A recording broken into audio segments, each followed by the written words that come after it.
Assalamualaikum warahmatullahi wabarakatuh. Jumpa lagi bersama Ibu Isa Hadiah di kelas PKN. Baik, para peserta didik, pada kesempatan kali ini kita akan membahas kedudukan dan peran pemerintah daerah. Kewenangan pemerintah daerah. Pemerintah daerah adalah penyelenggara urusan pemerintahan oleh pemerintah daerah dan DPRD menurut asas otonomi dan tugas pembantuan dalam prinsip otonomi seluas-luasnya. Setiap daerah dipimpin oleh kepala daerah. Kepala daerah provinsi disebut gubernur, kemudian kepala daerah kota disebut wali kota, dan kepala daerah kabupaten disebut bupati. Selanjutnya, beberapa urusan yang menjadi kewenangan pemerintah daerah untuk kabupaten atau kota meliputi beberapa hal di antaranya. Pertama, perencanaan dan pengendalian pembangunan. Kedua, penyediaan sarana dan prasarana umum.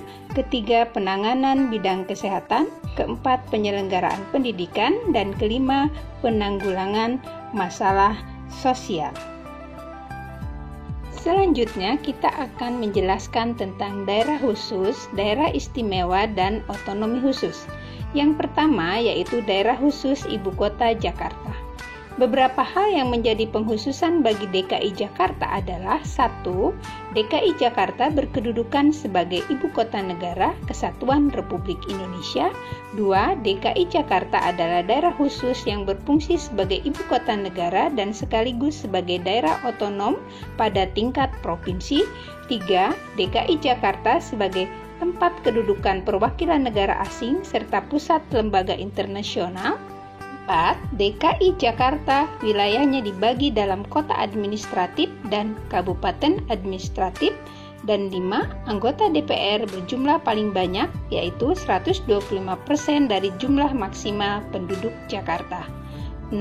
Gubernur dapat menghadiri sidang kabinet yang menyangkut kepentingan Ibu Kota Negara Kesatuan Republik Indonesia. Selanjutnya B. Daerah Istimewa Yogyakarta. Daerah Istimewa Yogyakarta adalah provinsi yang mempunyai keistimewaan dalam penyelenggaraan urusan pemerintahan dalam kerangka Negara Kesatuan Republik Indonesia. Menurut Undang-Undang Negara Republik Indonesia Nomor 13 Tahun 2012, keistimewaan daerah Yogyakarta meliputi: pertama, tata cara pengisian jabatan, kedudukan, tugas, dan wewenang gubernur dan wakil gubernur. 2. Kelembagaan pemerintah daerah istimewa Yogyakarta. 3. Kebudayaan. 4. Pertahanan. Dan 5. Tata ruang. Para peserta didik, untuk menjadi gubernur di Yogyakarta ada syarat khusus.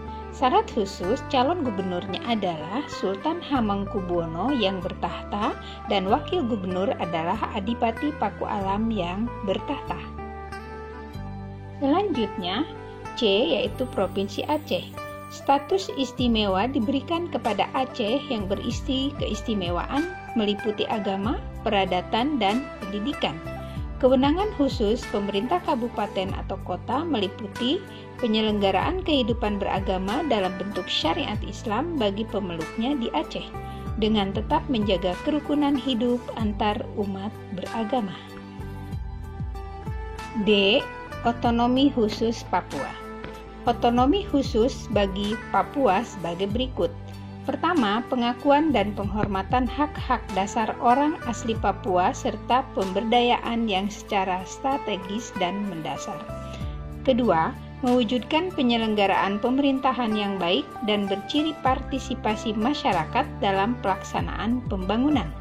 3. Pembagian wewenang tugas dan tanggung jawab yang tegas dan jelas antara legislatif, eksekutif, yudikatif, serta Majelis Rakyat Papua.